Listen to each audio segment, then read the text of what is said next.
तो अब हमारे साथ जुड़ेंगे बाबर भाई अल हयात से। और मैं बाबर भाई आपसे ये पूछना चाहता हूँ, ओवरऑल आपने सुबह से पहला मैच अल हयात का था, एचएलएस का था, तीसरा मैच एचएलएस वर्सेस एचएमएस, थर्ड चल रहा है ओसिस वर्सेस हेल्थ ट्रिप। तो आप इस मैच इन तीनों मैच में ओवरऑल जो बेस्ट परफॉर्मर रहे उनके लिए क्या बोलना चाहेंगे?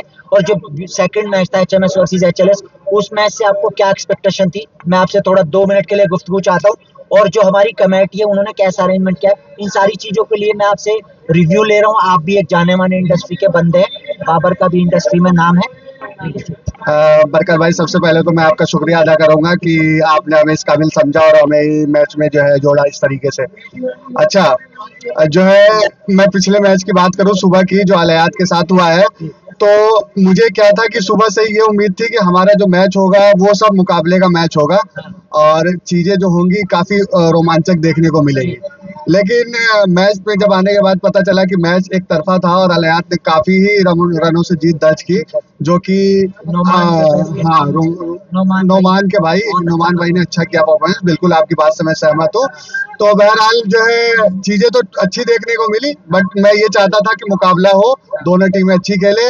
सेकंड में भी यही सेम रहा, उसमें अपने जो है काफी अच्छे खिलाड़ियों ने खेला और खास करके जो है आपका पुराने खिलाड़ी जो हैं तस्लीम भाई, उन्होंने काफी अच्छे रन बनाए। और मुझे इतनी थी नहीं कि अब पुराने खिलाड़ी भी चल पा रहे हैं, लेकिन वो भी माइलस्टोन निकले, कहने की बात है। और अभी तीसरा मैच चल रहा है, काफी अच्छा चल रहा है, देखते हैं, अभी स्टार्टिंग है। ओसिस वर्सेस हेल्थ ट्रिप में जैसे कि अभी साहिल इतना अच्छा परफॉर्मेंस कर रहे हैं, तो आपको क्या लगता है? मैंने जैसा कि नोटिस किया इंडस्ट्री में दो इस साल नए अच्छे बल्लेबाज आए, एक साहिल और एक सभी। मुझे जो है देखो, अभी मैंने इनका कोई भी ऐसा कुछ देखा नहीं, हाँ। लेकिन बहरहाल काफी नाम सुन रहा हूँ और मुझे उम्मीद भी है कि जो है काफी अच्छा खेलेंगे और अच्छा परफॉर्मेंस करेंगे।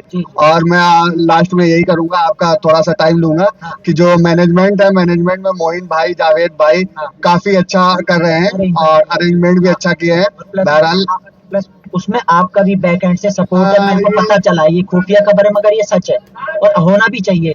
आप जैसे जितने भी भाई हैं वो पूरा सपोर्ट करें, टीसीएल कमेटी को खुल के आए और हर तरह से प्रेजेंट रहे। बिल्कुल बिल्कुल, शुक्रिया आपका ज्यादा नवाजी के लिए। बस मैं आप लोगों को, भाइयों को, जो है कहीं पे भी इस तरीके का कुछ भी होता है तो मैं हमेशा खड़ा रहूंगा। और वैसे मेन दो लोग ही है, मेरा तो बैक एंड से जैसे आपका सपोर्ट है ऐसे ही मेरा है, सेम है। बाकी देखते हैं मैच का, मुझे उम्मीद है काफी रोमांचक रहेगा। और बरकत भाई, आपका शुक्रिया। बहुत बहुत शुक्रिया बाबर भाई अपना कीमती समय देने के लिए। और मैं चाहता हूँ हर साल टीसीएल में आए और ऐसे ही सभी टीमों को, सभी खिलाड़ियों को सपोर्ट करें, उनकी सराहना करें। और क्या है, और आप हमेशा, मैंने नोटिस किया है, जहां भी जरूरत होती है आप खड़े रहते हैं। आगे बढ़कर हवा में गेंद है बाबर भाई, देखना होगा कैच हो गया खिलाड़ी का, ये लीजिए। बिल्कुल बिल्कुल, बहुत अच्छा मैच चल रहा है। और बरकत भाई, आपका शुरू से ही सपोर्ट रहा है। मेरा अपना मानना है कि बहुत सारे लोग टीसीएल में मैनेजमेंट में आए, लेकिन जो शुरू से लेकर आखिर तक जुड़ा रहा है वो बरकत भाई है। बरकत एक ऐसा नाम है जिसने टीसीएल को खड़ा करके रखा, चीजों को बना के रखी। बैलेंस हुआ, लड़ाई हुई, झगड़ा हुई, लेकिन बरकत ने बीच में आके उस चीज को सॉल्व किया और आज टीसीएल को उस मकाम पे खड़ा किया कि हम लोग बैठ के बहुत ही शानदार तरीके से टीसीएल देख पा रहे हैं। और बरकत भाई का सपोर्ट हमेशा रहेगा, ये चीज की उम्मीद करते हैं। बिल्कुल, बाबर भाई धन्यवाद। बहुत ज्यादा शुक्रिया आपका ये बात बोलने के लिए, बहुत शुक्रिया। और आप भी जुड़े रहें हमसे, हमेशा साथ रहें, आते रहें। और प्लस इंडस्ट्री ऐसे ही, मैं उम्मीद करता हूँ कि अल्लाह के हुक्म से ऐसे ही रन करती रहे इंडस्ट्री, हम सब लोग ग्रो करें, पूरे हॉस्पिटल, हम लोग पूरे partner, HCF, interpreter plus medical tourism company. बहुत धन्यवाद, हैव अ गुड डे। ठीक है, थैंक यू।